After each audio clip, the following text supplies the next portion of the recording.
Hi, this is Belinda Calibriali and this is Talking High Performance with Belle.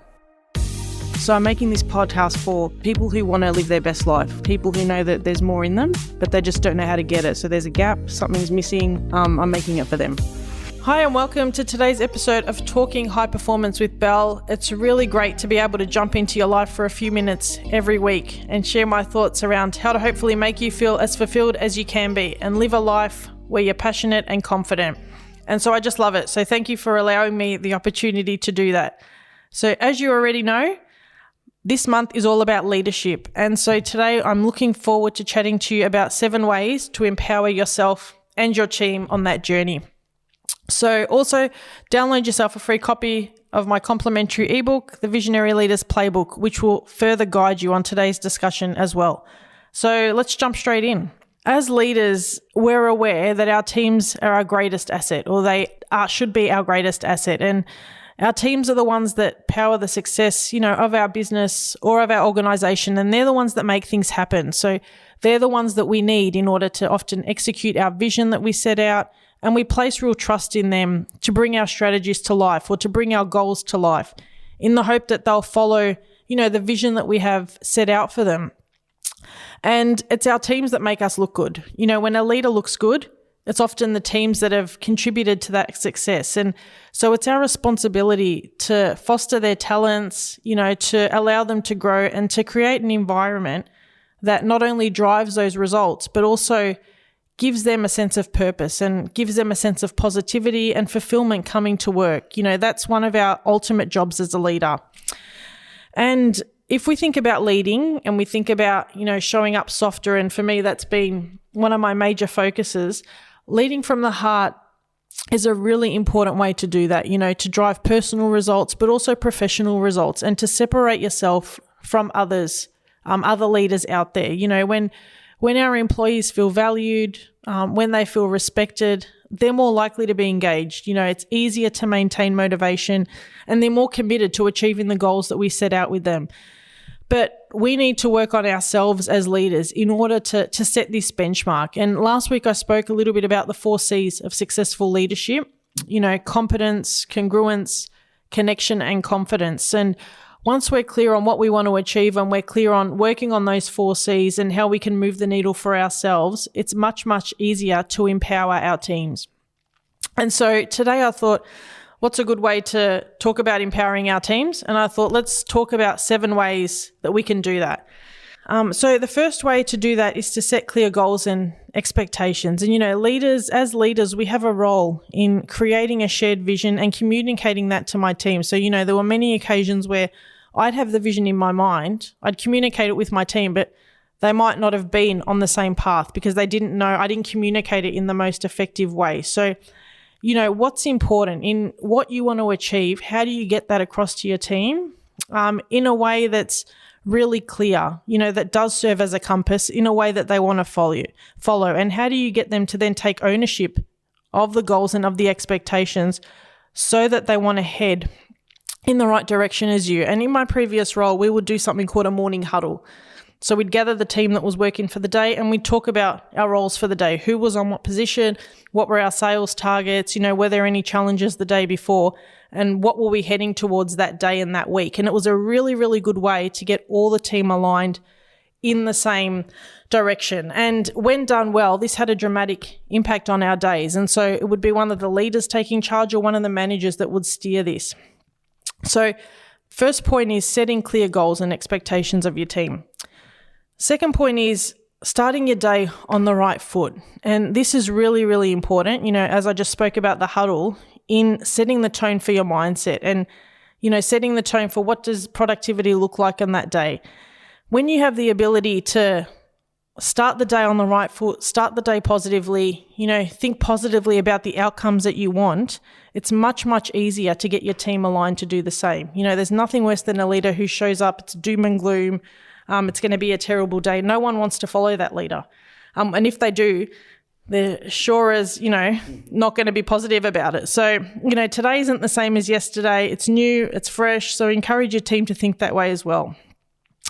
And if you haven't done so already, you can listen to episode 5, which is all about how do you set up your mornings for success to help you do this. The third way is to recognize the link between productivity, purpose, and getting it done. So as a high performance coach, I'm really passionate about uncovering the connections between different parts of our lives because they all relate to each other in some way or another. And there's often a really big link between productivity, performance, and purpose. When we feel purposeful in our day, we are more likely to be productive and our performance is better. So that's really, really important. And it's what makes what we call a charge leader stand out, someone that's energized, someone that's motivated. They can recognize that link and they use it to drive them forward, and they also use it to help drive their team forward. The fourth way to empower yourself and your team is to encourage creativity. High-performing leaders understand the importance of getting their team into an environment where they feel safe, where they feel like they can voice their opinions, where they're comfortable to speak their truths. So, if you're implementing something, you want your team to say, I don't know if that's going to work really well, or this might be a better way. And staff are naturally drawn to people, and they're naturally drawn to leaders where they feel supported and where they feel like they can be themselves. And in my previous role, the best ideas did not come from the leaders. The best ideas came from the team, or the best ideas came from the managers. And they were the ones that would approach us with an idea, and often we would let them run with it. And that would create the impact. It often didn't come from us. So, I'm a big believer in hiring people that are a lot smarter than you in different areas in order to move the needle forward. So, as a leader, do you provide space for your team to share their different perspectives? Are they comfortable in voicing their opinions? And that's really, really important. Point number 5 is to share your story, to be vulnerable. We all have a story to tell, ones that define us and that can help us or that can hinder us. And your story, where you are today, didn't just happen. There's something behind it. There's things that have happened that have got you to the position that you're at. And I would quite often talk to, uni students when there's like, Belle, how did you get here? And I would explain to them parts of my story to try and motivate them along the way. As often it's hard to see the end goal when you're going through the process. So by sharing little bits, do this, I tweak that, it's often motivating for them to help them move forward in their own lives. Point number 6 is be willing to tweak and change when necessary. So obstacles are inevitable and, they're always going to come up, but being the leader who can adapt to this, being the leader who can go to your team, you know what, we didn't think that was going to happen. That's okay. We're going to work it out. We're going to create another opportunity for success is really important. So we may have a framework of how we think things should turn out, but often things happen along the way.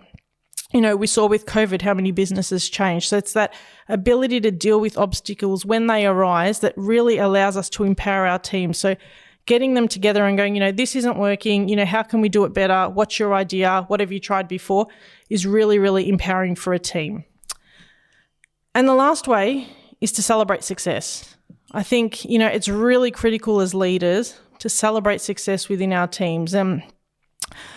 It really helps to boost morale. It helps to drive them forward. It helps them to create excitement for the future. And in today's world especially, we get really caught up in this is the next best thing, and we just work.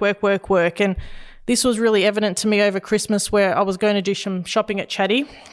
And my friend said to me, and I was doing Christmas shopping for everybody else, what are you doing to reward yourself for your year this year? And I was like, I hadn't thought about it. And so I thought, I like a nice pen when I write. So that day I went and bought myself a pen. So I was celebrating, success. And when I look at that pen, I'm like, okay, that pen represents this or, and doing the same with your team. So I think as leaders, quite often we either forget to celebrate success or we celebrate it with our team and we don't do it with ourselves. So how do you celebrate success? What does it look like? So today, I just want you to stop and pick a couple of those points and have a think about them. Bring it up in a meeting or in your chats or in your one-on-ones and go, okay, if I was to empower my team moving forward, even more than what I do now, what could I do differently and what could I do better? And it's a really, really great way to start that journey.